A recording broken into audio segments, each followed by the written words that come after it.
My name is Jeremy, and this is Good Beer Matters.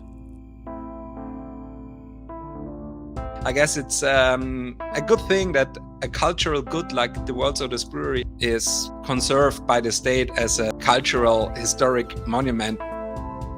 It's not part of our culture. We brew Bavarian beers, and that is what we do. The story you're telling, slowly and steady, must be true, and you must be patient. To get the full Bavarian beer experience, I find it helpful to go back 1,000 years.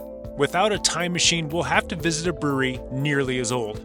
My next guest tells us the story of the incredible beer ecosystem that exists just north of Munich in the oldest brewery in the world. We find great experiences at the intersection of craft and culture. These are the stories of us, of great food and the beer that brings it all together. For the craft and culture of beer, this is episode 128 of Good Beer Matters with brand ambassador Matthias Ebner of Weihenstephan. Well, I'm going to say good morning on my behalf, or good afternoon for my next guest, who has just poured a gorgeous beer. Please, show that glass up in the camera real quick. I mean, that is an excellent pour. Look at all that foam. It's just, it's incredible. For those of you who are watching, you already know who we're talking to. For those of you who are listening, this brewery has been on my a must talk to list for quite some time, because it's not every day that you get to talk to a brewery that's been around for almost 1,000 years continuously. But luckily, my next guest, Matthias, has not been at this brewery for 1,000 years. And if you have, you look amazing for your age, sir. But welcome to the Good Beer Matters podcast. Thank you. Glad to be on the show. Please introduce yourself. I mean, tell us who you are and what you do, and of course the proper name of the brewery, so I don't mess up the pronunciation. No problem.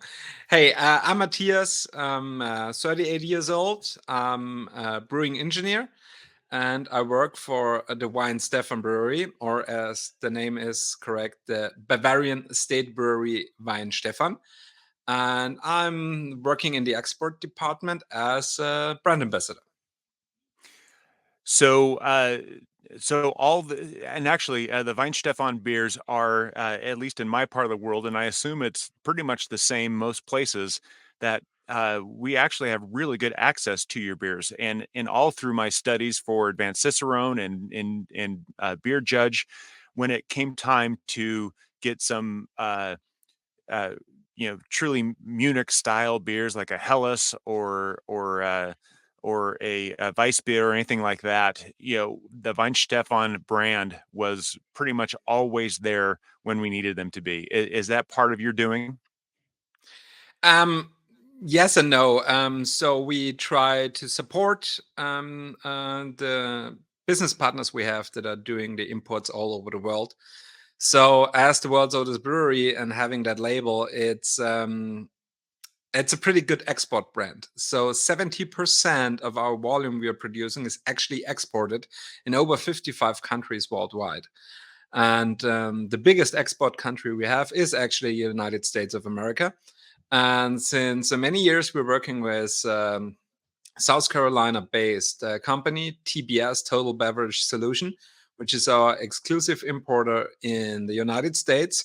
And they're doing a great job bringing our beers, I guess, in 49 of the 50 states of the United States of America. And are, try to keep the market supplied, and also representing our beers there. And from time to time, I'm also allowed to go to the US, mostly twice a year, and doing trainings, teachings, tastings, and also representing the beer, drinking beers with people and answering questions. That sounds like a dream job. I'm sure there are days that you're exhausted, probably like today. You've been talking to people around the world, but it sounds like a fantastic opportunity.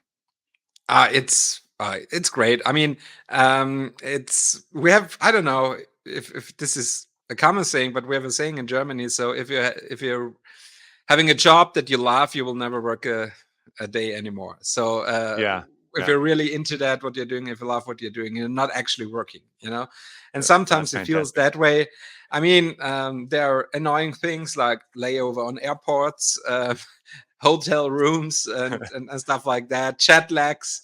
Yeah. But I mean, I get fueled by the feedback we get from our customers and beer lovers and brewers all over the world that are appreciating what we are doing. We try to be in a constant exchange with our business partners, our customers, our fans and friends of the beers all over the world, and that keeps me fueled actually, and keeps me driven. Yeah. Well, and I personally have a saying that many years, it seems like several lifetimes ago, I used to work on an ambulance. And so now I say that a Mhm. bad day in beer is better than a good day in an ambulance. And so, Well, I guess when it comes to being a first responder, I'm pretty sure that's true. yeah. I guess there is no one else I would wish more than people like the first responders a boring job, so that they basically have nothing to do. Because actually, then it's a good sign. Yeah, absolutely. So your brewery that you represent, the Weihenstephan, it is known as the world's oldest continuously operating brewery. I'm Yes, sure there yes, might have been some that stopped for a certain amount of time, but can you? I mean, granted, we don't have a 3-hour lecture series, but yeah. what is the short version of the story of the Weihenstephaner Brewery? Well, there is actually no short story when when you want to cover 1,000 Well, years of 1,000 years, history. yeah. The short story is probably 2 I hours long. tried to keep it as short as possible. It all started with Saint Corbinian, which was a Benedictine French monk who founded on the Weihenstephan Hill in 725 a monastery and built a first chapel here. And the short story is actually that now in 2023, 50 meters away from that spot where this first chapel of the monastery was built, still today, every batch of beer is produced, because 50 meters away from there is today still our brew house. So Wow. that means that this continuously ongoing history of the Weihenstephan brewery, and for the first 800 or 1,000 years, it was a monastery history.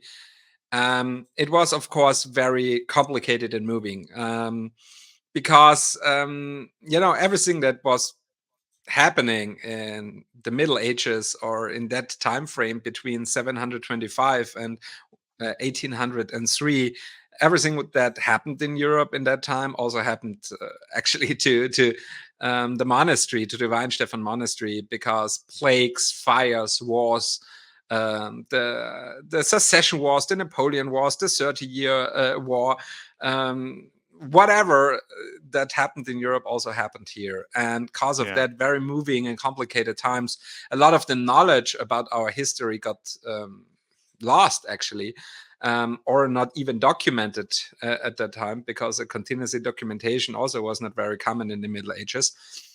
We knew a few spots and glimpses into that history that are proved by documents or by other stuff, but it's actually pretty rare, as you can imagine.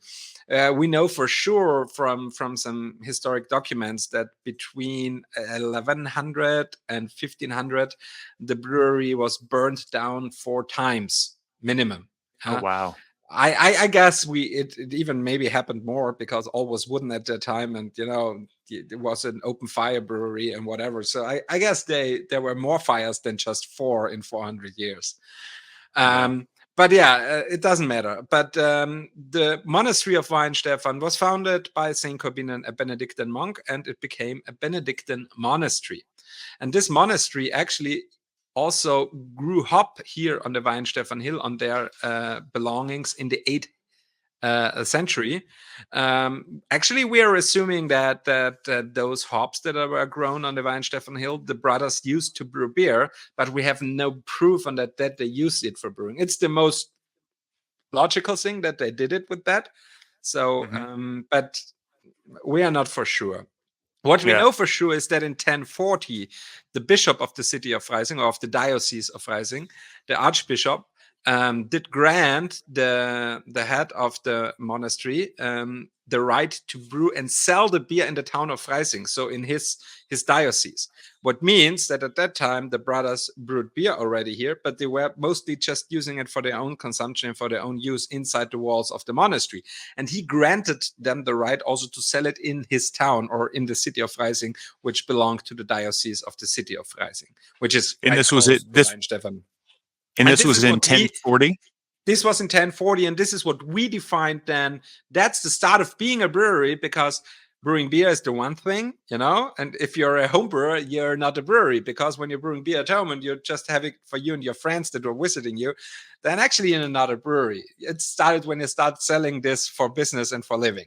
And this is what marks 1040, because then we had the right to sell the beer outside of the belonging of the monastery. And and this worked basically nearly 800 years. So the monastery brewery was acting till 1803. In that year, there was also a very important date here in Bavaria and also in Germany, because in the Kingdom of Bavaria at that time, a law was issued, which was the so-called secularization. That law allowed the kings of Bavaria to transfer church and monastery belongings into royal property. Mm-hmm. Backstory is very complicated and a lot of political stuff going on. But long story short, Weihenstephan, as a very big, very rich monastery at that time, was transferred then in 1803 away from the Benedictines to royal property, royal belonging. In that secularization, also a lot of stuff happened, because there was a big church here on the Weihenstephan Hill, which was teared down, and a lot of documents got lost, and a lot of the paintings and jewelry and stuff, what you find in monasteries and churches. Nobody knows, or basically just very little what happened at that time. But what happened at that time is that the monastery was closed down, but the Bavarian kings continued to allow the brewery to work, and then at that time it became the Royal Bavarian Brewery of Weihenstephan, because the kings earned, or the royal family earned, a lot of money with the beer that was produced here. And this worked for the next couple centuries or decades, till the end of World War One. And after World War One, the monarchy was ended here in Bavaria, and the Republic of Germany was founded, and also the Free State of Bavaria. And Bavaria became a state inside of the Republic of Germany. And with that, also the brewery then got transferred from royal property, royal belonging, to a state-owned enterprise. And since 1921, Weihenstephan Brewery is a 100% state-owned enterprise by the state of Bavaria. We are acting under the command of the Ministry for Science and Art of the state of Bavaria, and are a 100% but profit-seeking enterprise of the state. And this is Wow. what we are still today. So essentially, everyone who lives in Bavaria, the taxpayers own a part of the brewery, essentially. More or less, I would say, yeah. There is a special law here in Germany and also in Bavaria that allows the state or the republic to own some institutes or enterprises. Mostly it is something critical, like energy plants or something like that, when it's not all of them are private, for an example, Yeah. But it's very interesting that actually Bavaria owns a brewery. So it seems like It's not for surprising, though. That's beer and brewing uh, is for yeah. Bavarians, or for the Of government any of Bavaria, so important that they need to own a brewery. Well, I think of any place to own a brewery, it would be Bavaria. And in a previous guest, the Czech Republic, they also have a The brewery. Budweiser, yes, yes, Yeah, and I've heard of that thing happening before. I've heard of like the Argentine government having a winery, and it's not all that common, makes but it's sense. not Yeah, surprising, right? yeah, it's not It's not surprising that surprising. because it's part of their culture. And Yeah. so I think it's not that surprising, because when something is so deeply connected to your culture and to your history, like beers in Bavaria, then at some point maybe it's logical and makes sense. And I guess it makes also sense that still today the government of the state of Bavaria says, well, it's something very special to own the world's oldest brewery. And it's not actually that they're making good beers or producing beer at all. I guess, or I'm pretty sure about it, that the government of Bavaria says, well, we want to preserve and secure here a cultural good. So not that it's private or even corporate owned at some point. And I don't know what maybe big, I don't know, companies would squeeze out of the brand as the world's oldest brewery and just to make profit or money. I guess it's a good thing that a cultural good like the world's oldest brewery at such a historic place like that is kind of conserved by the state as that what it is, as a cultural historic monument, and not as a whatever, just making money enterprise. Well, so let's let's stay on this topic real quick because Of course.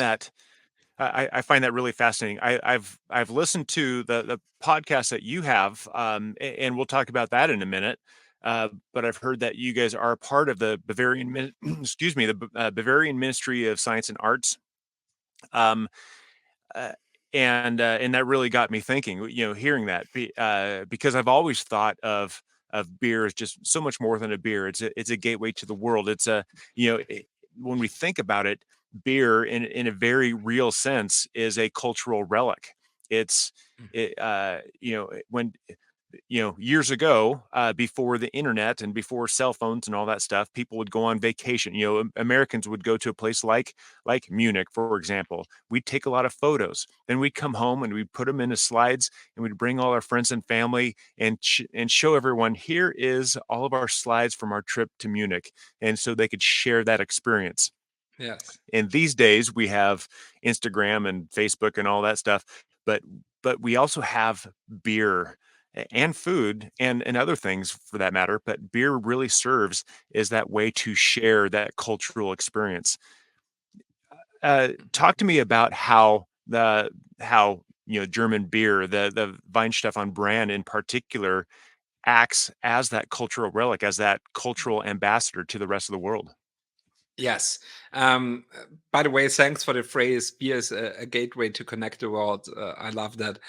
That's amazing. I will use that if I'm allowed to, because that's very That's true. That's very very true. And yeah, and also it connects, like, yeah, the Bavarian cultural good of beer to more than 50 countries in the world where we are selling our beers.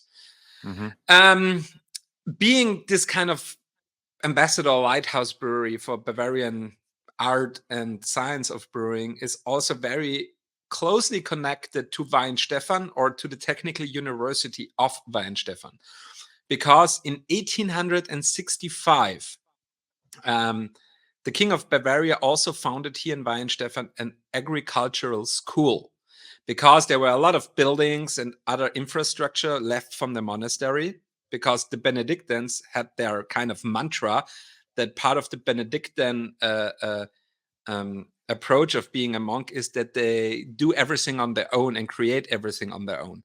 Ora et labora, the Latin mantra of the Benedictine monks: work and pray. Yeah. Mhm. So they made their own furniture, they built their own chapels, houses, and churches, they brewed their own beer, they baked their own bread, they made their own liquor, they made their own cheese and milk and whatever. So they were also craftsmen, the Benedictines, but also monks.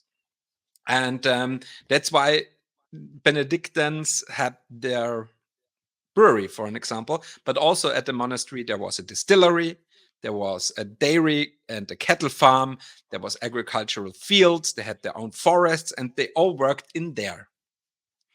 And so the some ministers of the king of Bavaria said, well, we need to found a school to prevent, like, hungers or misharvests, with teaching the countryside population in techniques of agriculture and making better or more high quality food. And so we need to found a school for that. So it was a very progressive, actually, way of thinking at that time in the Kingdom of Bavaria to educate the people. And so they founded around the Brewery of Weihenstephan a school for agricultural techniques and brewing. And since 1865, here in Weihenstephan is also a school for brewing science or brewmaster school. Today, this school is more than 150 years old. It's a faculty of Technical University Munich. And it's actually one of the most prestigious, or even the most prestigious, brewing academy and brewing school in the world. I also studied there and I graduated there, and I'm actually not Bavarian, I'm actually Austrian. So I'm from Austria originally, and I moved 18 years ago to Weihenstephan to study here because I said, okay, I want to be a brewmaster, I want to be a brewer, a brewing engineer. I go there, if you have the chance to go to the MIT or Harvard, you do so if they allow you to do, and that's why they allowed me to come here and to study here, and I did it. And well, the plan was to go here, study here, and then going back home to Austria and work as a brewmaster. But how life is, you never know where you end up. And now I'm 18 years in a row living here in Weihenstephan, and I'm pretty happy about it. But this connection of the brewery to the campus. So today the campus has about 8,000 students, all in life science. That's food technology, that's biology, that's forestry, agricultural, gardening, nutritional sciences, environmental engineering, sustainable resource management, sustainable energy. So everything which is life science and connected to that is here located in Weihenstephan. And the brewery is on the top of the hill and all surrounded by campus of 8,000 people. Wow. And one of the oldest. That sounds like an amazing college. Oh, it is. It is. Trust me. There's a college with a brewery on the top of a hill. Yeah. And it also sounds romantic because we have like this gardening school here. And so there's a gardening school. And yes, our backyard does look like I don't know, English castle garden. Oh, wow. Because the faculty for gardening is taking care of all the outsides here between the brewery and the campus, and we have here blooming gardens and whatever. It's ridiculously beautiful. And and one of the oldest courses here is brewing science, and Technical University Munich is a state university. So it's owned by the state. Basically, like 95% of all universities and academies in Germany are state owned. So we have a slightly different system than in the US. And as a state owned university, of course, it's under the command and it's owned by the Ministry of Science and Art. And so there comes it together, Then the Secretary for Science and Art of Bavaria is, of course, in some way in charge of the university, and of course also in some way in charge of the brewery. And so we are surrounded by this. We also very closely connected to this faculty. And this comes in different parts. So like our CEO of the brewery, so the director of the brewery, is actually also a professor at the university. He is teaching economics in the brewing industry. So every brewmaster and brewing engineer who wants to graduate here needs to pass his class. Yeah. So, and you're learning actually from an actual acting brewery CEO how to run an economical way a brewery. Yeah. And other parts, like the practical parts, like especially the bigger things like packaging or filling things, which you cannot basically learn in the laboratory scale. Those practical classes held in our brewery. And also we are partner for science of the brewing faculty. So if they want to try out new technologies or techniques in an industry size scale, so outside of the laboratory, like scale it up, does it also work in big scale? We are their partner to do so because we are like 50 meters away from their laboratories and lecture halls. So we are so closely connected due to this ownership we have in common, so that our boss and their boss is actually the Secretary of Science of the state of Bavaria. We have this partnership agreement and this close connection to each other. For an example, my bachelor thesis I wrote here in the brewery. about 10 years ago or even longer nowadays. I tried to find out the way in my bachelor thesis to optimize the bottle transportation on our bottle filling. So like how to make the most efficient Hmm. transportation way. The idea we had at that point did not work out. So, but that's science. Sometimes you Yeah. just need to find out a way how it's not working.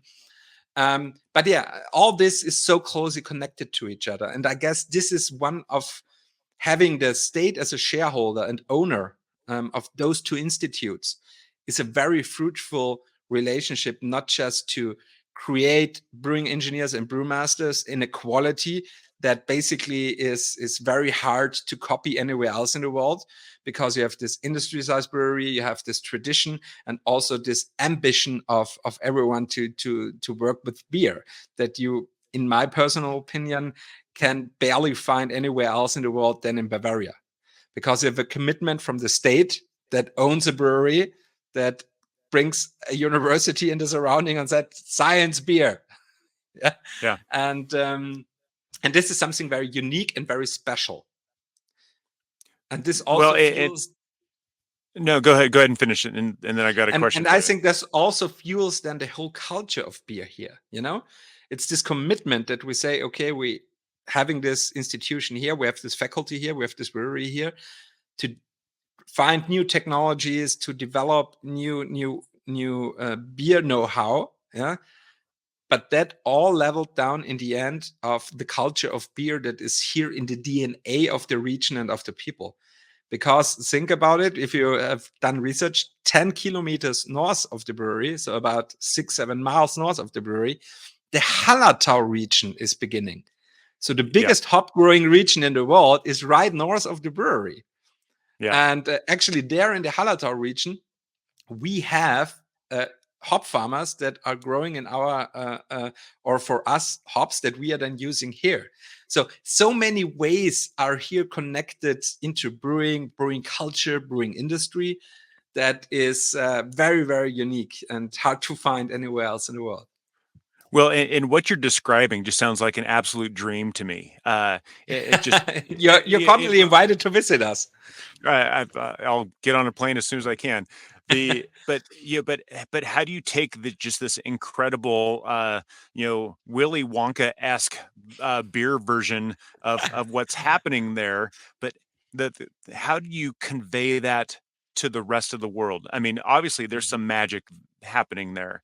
But you yourself, you said that you travel to the U.S. personally a couple times a year. You distribute to, I think you said, 50 different countries.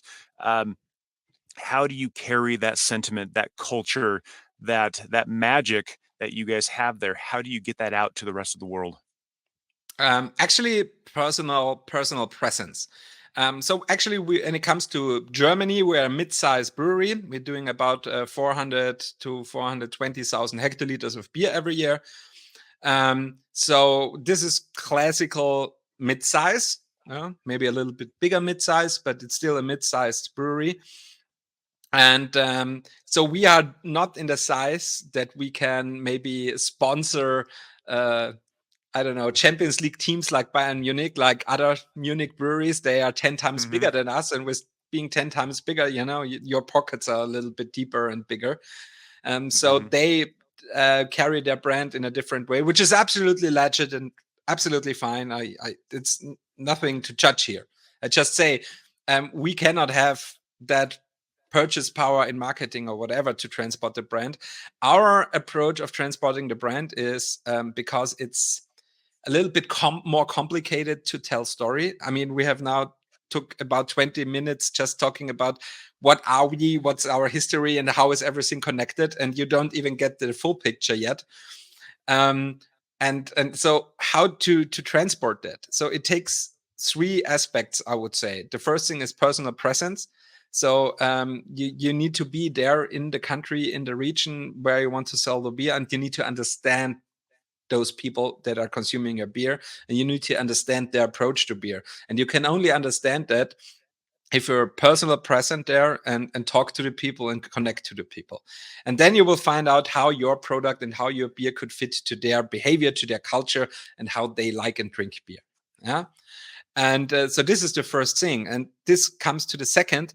And then you became a real brewery, not just an import that's there on the shelf or on a tap in a restaurant.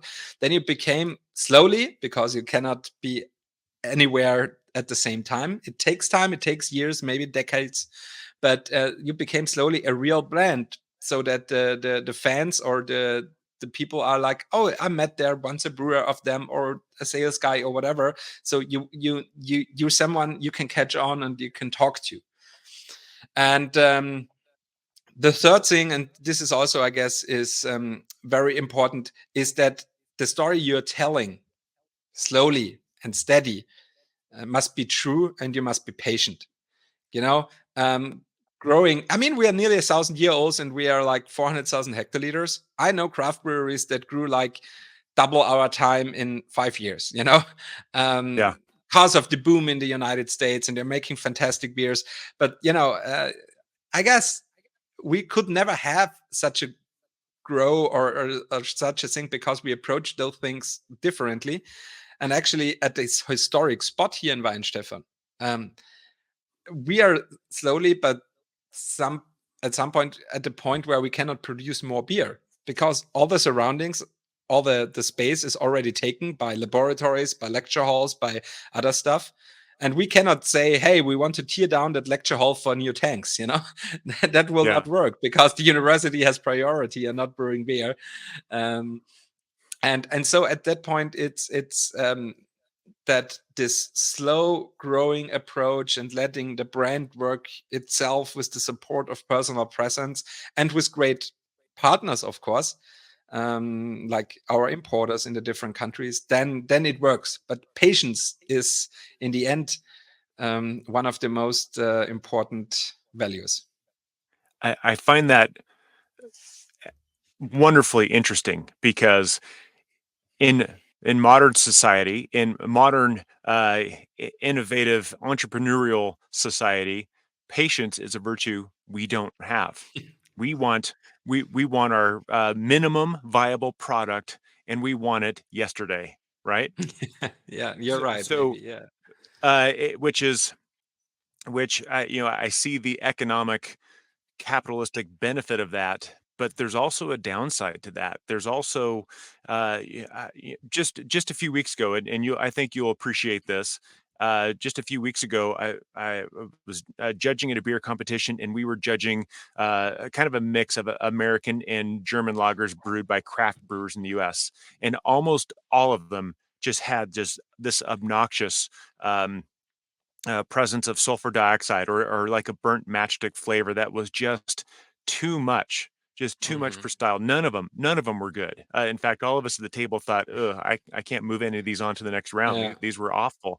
And it really bothered me, because not from the standpoint, not because I'm a beer snob, which I am, but it was more about but you could tell, just the way, I mean, knowing how this flavor manifests, knowing how this stuff comes out. When you know more about the flavor and the brewing process, you can see, you can use your detective work to learn where brewers cut corners just to get the beer out to the market, as opposed to beer like Budvar that we mentioned, or Weihenstephan, where there's patience, there's Yeah. time, there's care, there's perfection.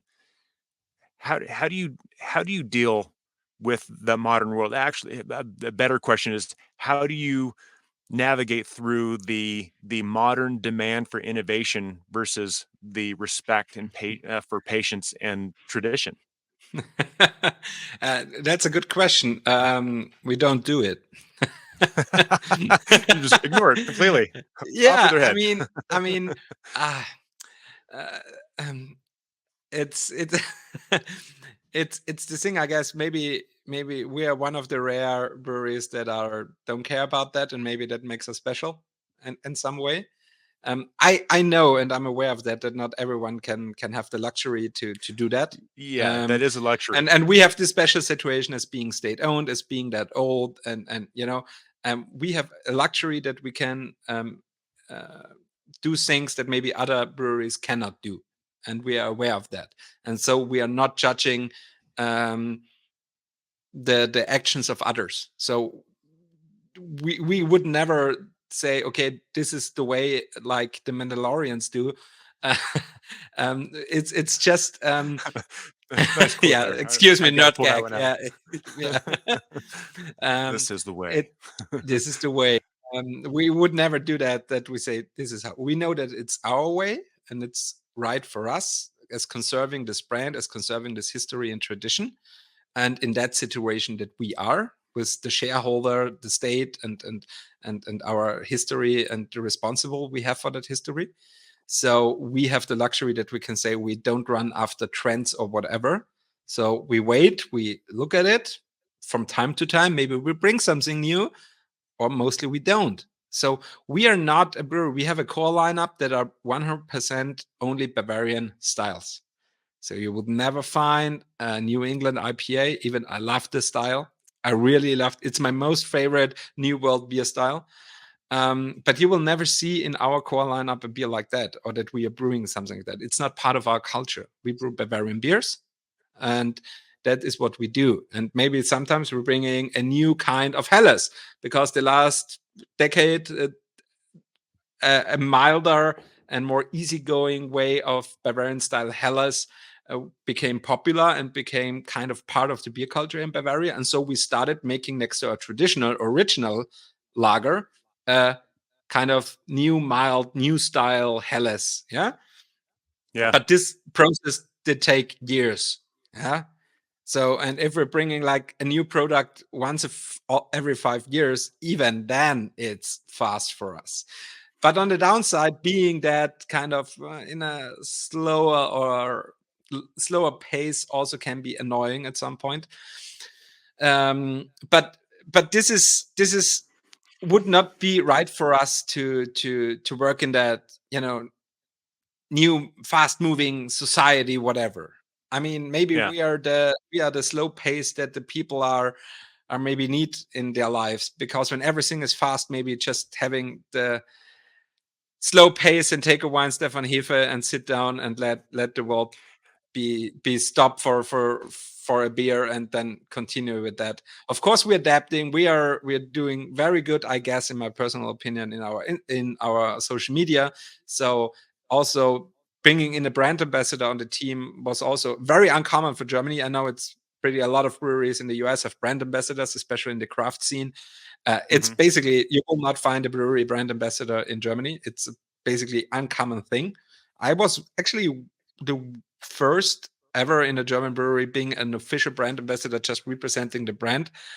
Um, Also, bringing in as the world's oldest brewery, I know here a lot of breweries who don't even have an Instagram channel, and we have an social media manager and team on that just to be. And this is what I tell you, being present. And today, it's being present means being standing on the bar at your customer in Hmm.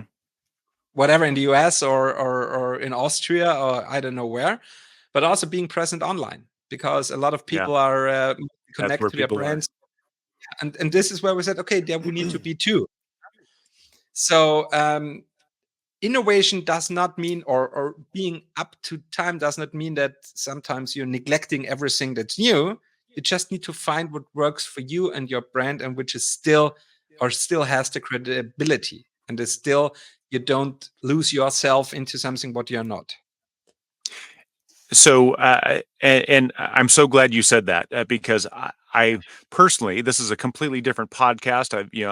I need to write an article about this, but I believe our fast-paced society, our fast-paced obsession with moving faster is going to be is to our detriment, maybe our downfall. But I'm going to need a beer to keep going with that Okay. thought.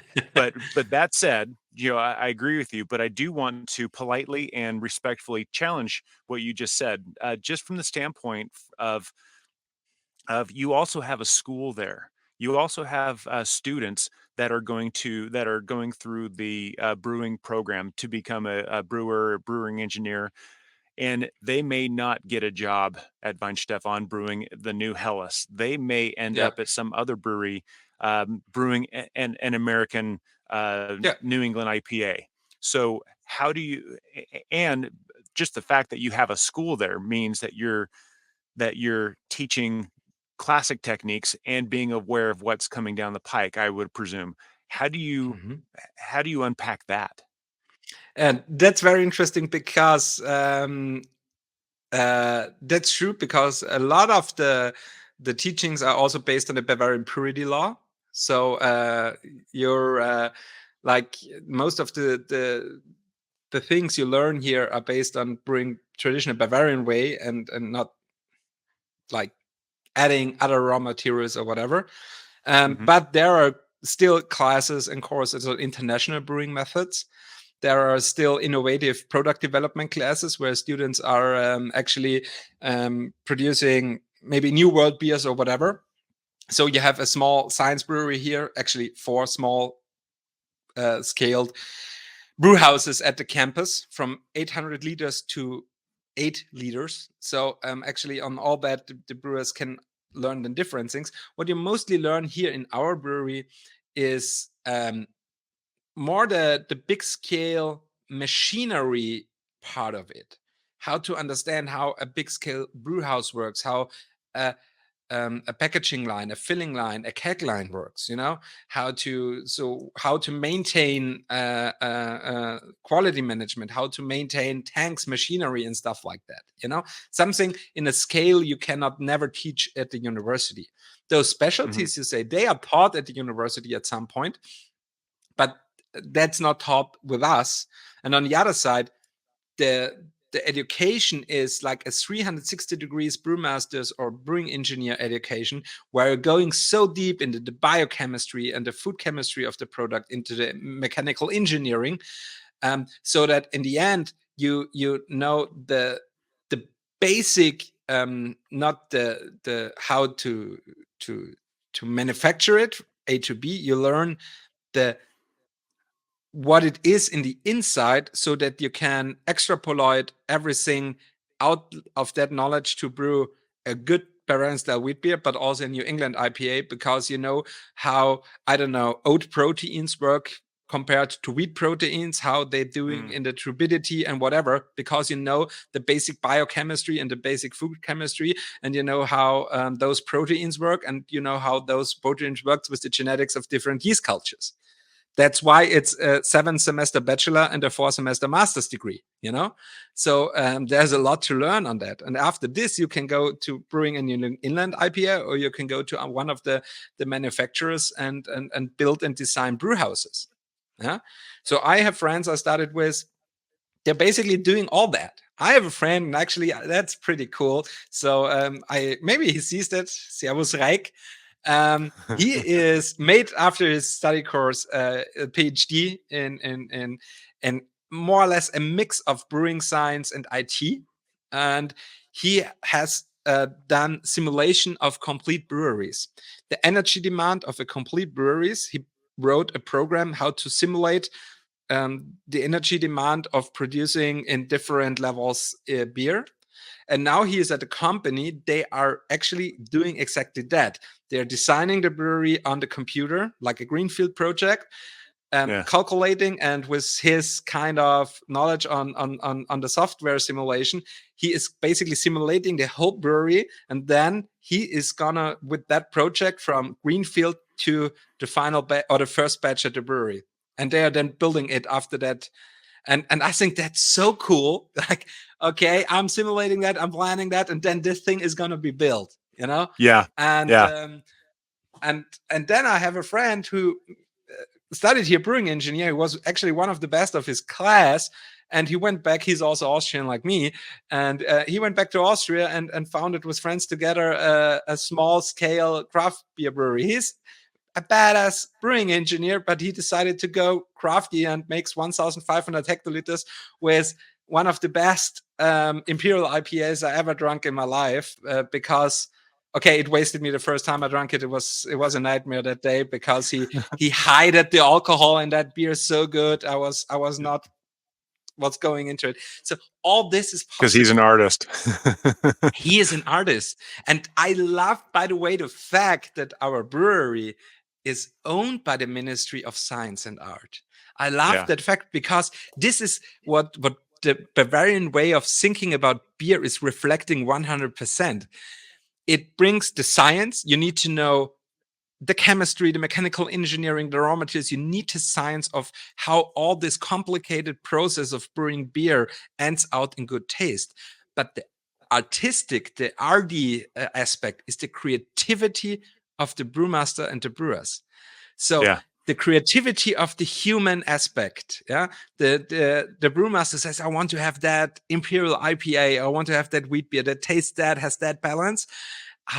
Because I guess people would like that kind of beer, and then putting all the steps in your head or in your computer together to finally build based on the science and the technology you learned to create that beer, and bringing that creativity, that art that was in your hand to life Yeah. inside the glass. And that's the beauty about this job.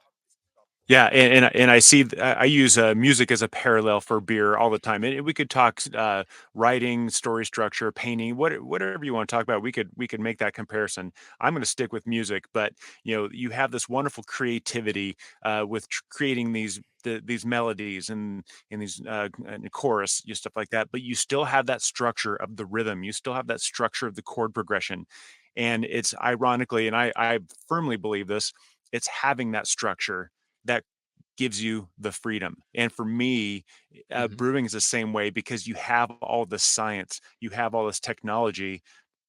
Once you have that down, then it frees you up to just make a really great beer that's Yeah, different from what yeah, what you would make. I absolutely. find that just endlessly fascinating. Yeah, Um, a but nice but analogy, by the way. That's very nice. thank you. I hear there's another one you can copy. Just Yeah, I will. I will I use heard it that from Good Beer definitely. Matters. Definitely. the uh so this still this idea of culture, beer as an icon or a relic of culture.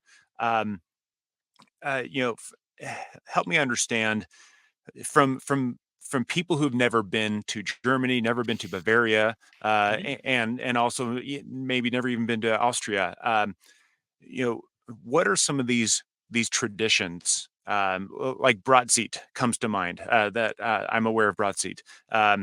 What are some of these traditions that really kind of speak to the culture around a nation and around the beer? What are some of those things? Actually, it's in so many levels, and it's so embedded in the also daily culture here, that it's something as an Austrian, we are a wine and beer country, both next to Hmm. each other. I was always a beer dude. That's why I'm here where I am. But I learned so many things, and Bavaria was a next level thing when it comes to beer and living beer culture. So even in Austria, we have a lot of beer fests and activities that are connected to beer, whatever. But Bavaria is like, I don't know. I mean, this is Austria is minor league, and Bavaria is definitely yeah. I'm a hockey guy, so the NHL, you know. Okay. Um, Yeah. Yeah. so this is absolutely major, because all over the year you will find small or bigger events that are connected somehow to beer or based on beer. huh? Like for an example, after this podcast, I'm gonna on my bicycle and I'm going to the city's town square, to the Marienplatz, which is in front of the city hall, because today we are celebrating Bavarian or German National Beer Day. It's the 23rd of April in 1516. The Bavarian Purity Law was issued by the Dukes of Bavaria. And traditionally, the third day after the 23rd April, here in Freising, there is a small beer fest where the Freising breweries are gonna pour the beer. It costs the pint costs €3, and the money is for a good cause. So Mm. people are gathering at the town square. There are like beer boothers from the Freising breweries, and the whole city is there. Students is there. Few hundred, maybe 1,000, 2,000 people. It's an outdoor event, so if it would be raining, they would cancel it. But the weather's good today, and so we go there and drinking from 4 to 9 p.m. some beers in the public on the in the Marienplatz, and it's for a good cause. I mean, last year it was for a children's hospital, and Hmm. I wake up pretty hungover the day after, but I had a so good feeling because I did it for the kids, you know. You did. Yeah, It's for the children. it's for the children, man. And it starts with Oh, that. Then we have your sacrifice is noted. yes, yes. Uh, thank you, I appreciate it. Then small, like 1st of May, there is this maypole tradition where big trees are built up here in every bigger and small town in all over Bavaria, and this is connected to brewing local beer, drinking beer, whatever. In fall there is the Volksfest, which is actually here which is kind of like Oktoberfest, but just a little bit smaller because every town has its beer tent somewhere between summer and fall. Oktoberfest was the first big folks or people's festival.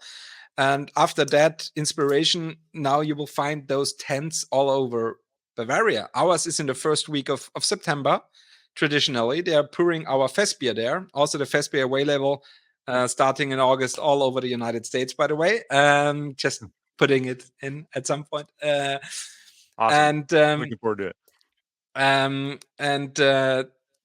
Then the fest beer is poured. You have amusements right on the outside. There's a big beer tent. You get the traditional food there. People go in there. It's like actually also Oktoberfest size. It's about 7,000 people that fit in there. There's a band playing. You have the live music. You have the beer. You have the big steins. You know, everything's there. It's just one tent and not 12 like in Munich. So it's kind of smaller.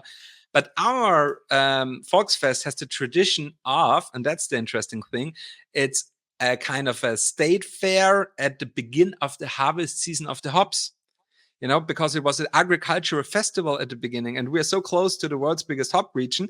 So the Freising Volksfest was like a festival to start the hop growing season, the hop harvesting season. Yeah, and so also having like this Frühschoppen, which means drinking beer in the morning. So actually, if you have drunk a beer now with me, on my Bavarian cultural point of view, it would be total social accepted, because having a breakfast pint, kind of, yeah, we have an own word for drinking beer in the morning, and this is kind of a cultural thing here, is going on Saturday or on Sunday to your local brew house and having a Frühschoppen, a breakfast pint with some white sausages or a local traditional food. Totally normal. Yeah. And by the way, this was one of my most exciting situations I ever had when it comes to beer and beer culture. My first trip to the United States was in 2012, private. I worked at the university at that time, and then I took a 2.5 weeks East Coast trip, and I went to Allentown. There is a big Sam Adams brewery there in Allentown. And at that point, the yeast manager of Sam Adams was a friend and former teacher of mine, Urs Wellhöhner. He has a PhD in brewing science. PhD he made in yeast management. And he was a teacher here, one of my teachers here at the university. And after he graduated with his PhD, he was kind of headhunted by Sam Adams, and he moved with his wife to the US, and he's still 2010, I guess, living there. And I visited him. And we went then, I visited the brewery, and we went then at the evening to a pub. They had a lot of Sam Adams and other craft beers, and we did some tastings, and friends of him, working colleagues, also brewers, joined us for the evening. It was very, very nice. And I want to tell them a story Urs and me have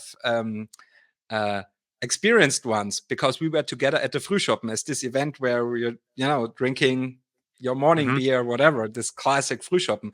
And I was like, okay, and I was telling the story, and I was like, and Urs and me, and we were going to this, Urs, what does Frühschoppen in English mean?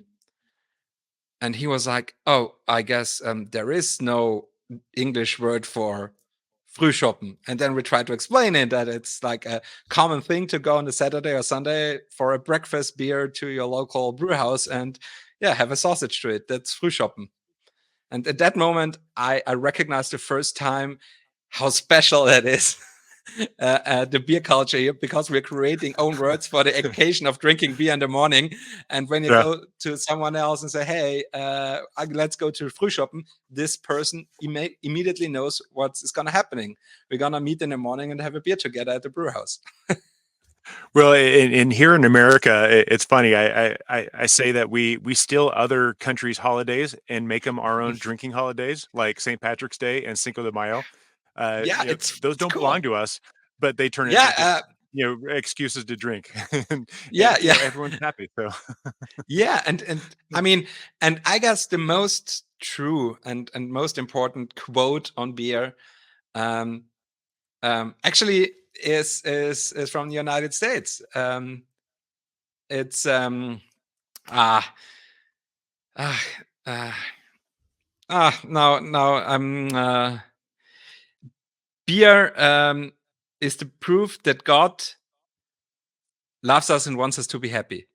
yeah, yeah. Um, uh, it was who said So it? I'm that quote lacking is the name. often attributed to Benjamin Franklin, but there's Benjamin Franklin. Like yeah, yes, yeah. yes. Uh, I don't know if it's true or not, but it's the most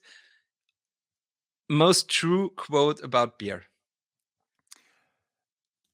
so that leads me. So before we start winding down, and because I know you've got a big party to go to, uh, uh, kind of one last question before we wind down, and Of it's course. related to this.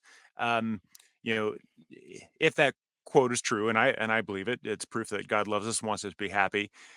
You know, along those lines, when we're talking about the beer experience, the Bavarian beer experience, and you've done a fantastic job, kind of fleshing out how wonderful it is there.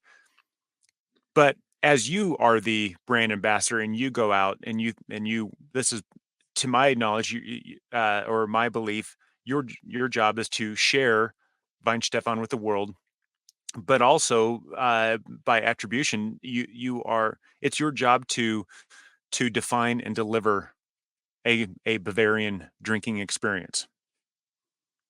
Is that fair? Yes and Or no. Yes and no. but People well, ask how me how it is. Yeah, people ask me how it is in Bavaria and what would be the Bavarian way or whatever.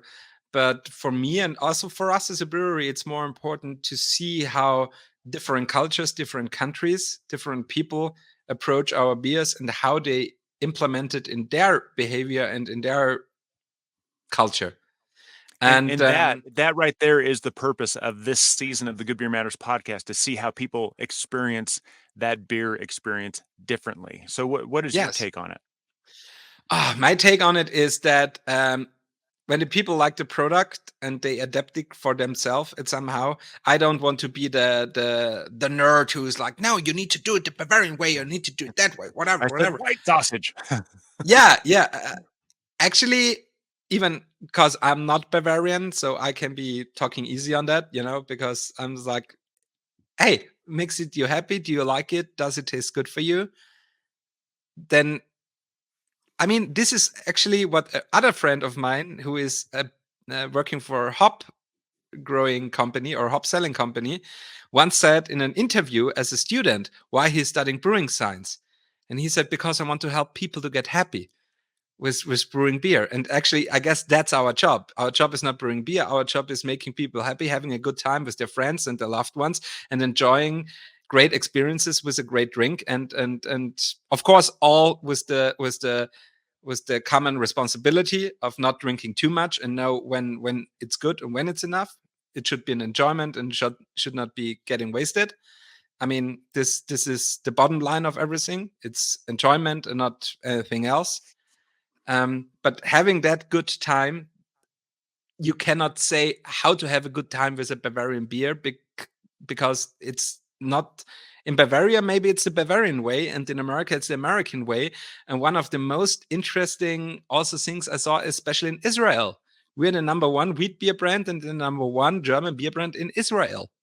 They are the number three export country we have, and our beer is there so successful. But the people in Israel did not see the aspect as the world's oldest brewery in our brand. They see the aspect that we're making just great wheat beers, and there we are not the beer house brand. There we are a beach brand. You can go to the hottest and most hipster places in Tel Aviv, at the Banana Beach Club, especially one of the really coolest beach clubs in Tel Aviv, directly on the beach. amazing, and you're getting the Weihenstephan wheat beer on tap, and it's the number one beer there in the location. And the young people are drinking it there and celebrating with it and going into a club with it. It's a complete different approach of the brand and the beer. Here in Bavaria, we would drink it in our traditional clothes in a beer garden or in a beer tent. And in Tel Aviv, it's completely others. It's more a lifestyle drink than it's like a traditional beer, you know? And in the US, it's different. In Korea, it's different. In Australia, it's different. And this is all good. The thing is, we love actually the situation that the people are liking the product so much that they say, we want to bring that to us. And if at some point people in the United States are celebrating St. Patrick's Day and maybe they're drinking Guinness, but maybe they're also drinking wheat beer because they love Bavarian style wheat beers, and you can also drink it on St. Patrick's Day. I hope I'm not getting too close to Irish people now. But I would also drink on German National Beer Day a pint of stout. So no bad feelings here. The thing is, do what you like and pair it with something you like too. And it must not be something that now fits to it, you know? And I saw one cultural thing, for an example, is you mentioned it at the beginning, that I poured my beer with a nice foamy head and, you know, the foam crown, you know? And the guy who is the hop selling guy once also said the foam on the top of the head is so important for him, because he said that's beer sexiness, you know? Yes. That's the sexiness of beer. It's a Bavarian German beer culture thing, you know? If you get in a German restaurant or bar or beer garden the beer served with flat head, you can send it back and request a new one, because it's or it seems to be a good quality beer when there's a head on it, and if there's no nice foam crown, we call it foam crown, on it, then you can send it back and get a new one. Yeah. So in different countries, you know, they pour beer differently, like flat or like on the top of it or whatever. Has nothing to do with the Bavarian way of pouring a beer. But I would never say, oh, you're doing it wrong, it must be that way.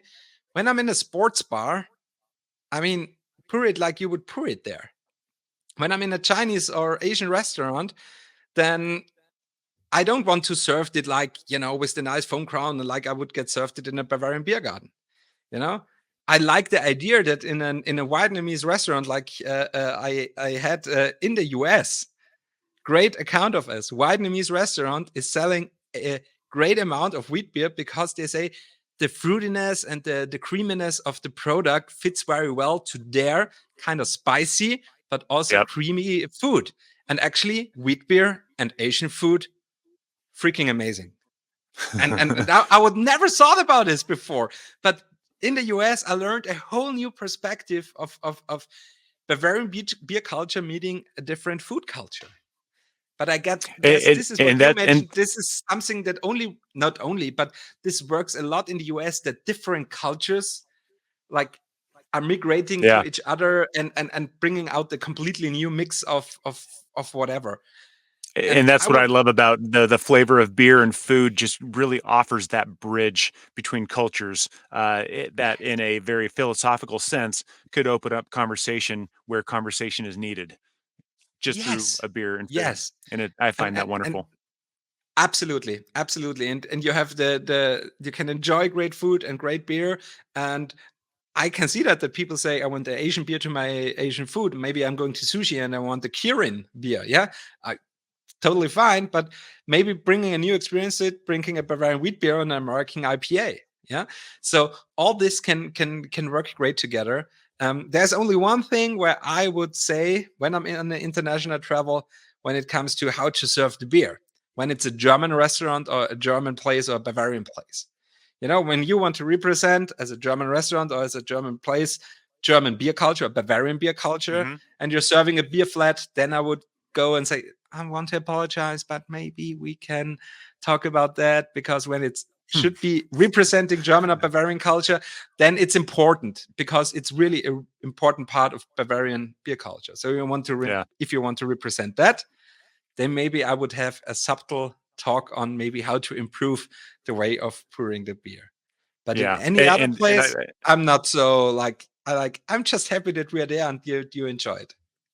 Absolutely. And I love that, where let's pay honor and respect to the tradition, to the culture, but let's not get hung up on it. Um, Oh no, it's just fantastic.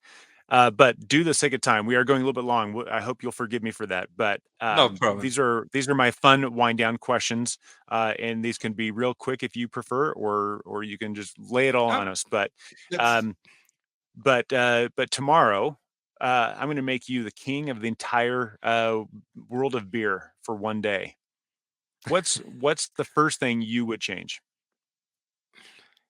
the king of the world king of beer for one day. Yeah, Free beer for one day. free beer, free beer Free for beer. all. I Yeah, love it. for one day. I mean, I'm a brewer, so basically that's there are so many great beers out there, good beers, great breweries, people who are putting all their effort and everything into it. And as a brewer, you're getting a lot. So if there are beer enthusiasts or brewers watching that, um, the most question I get asked is, "What's the best beer?" You know, and you don't have a question on that because it depends on the situation, the mood, where you are, what you're doing, whatever. There's no question except one answer. What's the best beer? Beer for free. Free Yeah. beer. My answer to that question I get when people say, "Hey, what's the best beer?" I respond with, "Yes." Yeah, or the next one. Yes, yes. Yeah. Oh, are you buying? Yeah. What? um, so at the end of your royal beer day, Mhm. we, the Earth, are going to send you anywhere in the world to have anything you want to eat and any beer to drink. Where would you go and what would you have? That's a tough question. But on the other side, um, do my job, I was allowed to travel from. I've drunk our wheat beer and beers from Brisbane to Seattle, so I've been to a lot of places and have eaten and drunk a lot of great beers and great food. And so, actually, the wish on that is not that super exotic. Due to the situation and the fact that I'm traveling so much, I would say send me home to my parents and sit down with them and have a beer together. I would do Fantastic. that. I would do that Yeah, with mom great. and dad having a beer at their home. So Yeah. what beer and what would you eat? What beer? What would I eat? I would eat this classic Austrian Brotzeitbrett, which is a charcuterie board with some Hmm. cheese and bread and pickles and sausages and pepperonis and stuff like that. And some bacon from Austria and a freshly baked bread from our neighbor, which has his own farm and making his own bread. And I would go for a Helles Lager. When it comes to my personal taste, I'm actually pretty boring. I love to try new things, barley wines, New England IPAs, all that. But when it's just for unwinding and sitting down, Helles. You know what? I hope and pray that there's a good Munich Helles on my last day on Earth. So I'm totally with you on that. Um, Yeah. so kind of a next big question is, what I mean, you've worked a lot in the beer industry, but why does good beer matter so much to you? Because what we already say, I think beer makes people happy. God loves us and wants us to be happy because good beer matters in that way because it's it's helping you at some point to enjoy life a little bit more, maybe, or just the presence of beloved people or of a good situation. Um, I um, I I think that beer is your buddy who is always there with you, but never um, to to bother you. When you're in the stadium, in the stands, and your team getting the championship, I'm pretty sure I will have a beer in my hand. When I'm meeting my parents again, I don't see that often, unfortunately. Then I will have maybe a beer in my hand. When I don't know, sitting at the terrace with my girlfriend and we're having a great, enjoying a low Saturday evening, I'm pretty sure I'm having a beer in my hand. When I'm gonna meet you, maybe one day for a tour here in the Weihenstephan Brewery, what you're cordially invited to, and I would love to give you the tour personally. And we Thank you. will sit down in our museum and we will have a beer in my hand. I guess good beer matters because beer is there for you, and beer will never be in the middle of it. Beer will never be the focus of my life when it comes. I will just talk about beer. I will talk about you, how you came to beer and whatever. But the beer will be our buddy that stands next to us, will help us to taste something great, have enjoyment, but connecting to the people. And I guess that's the most important thing. Because beer is the way. This, yeah, yes, yes. Let's say it that way. Beer is the way, Yeah, and beer is the way. beer is the way, and yeah, So I for always felt anyone, it that way.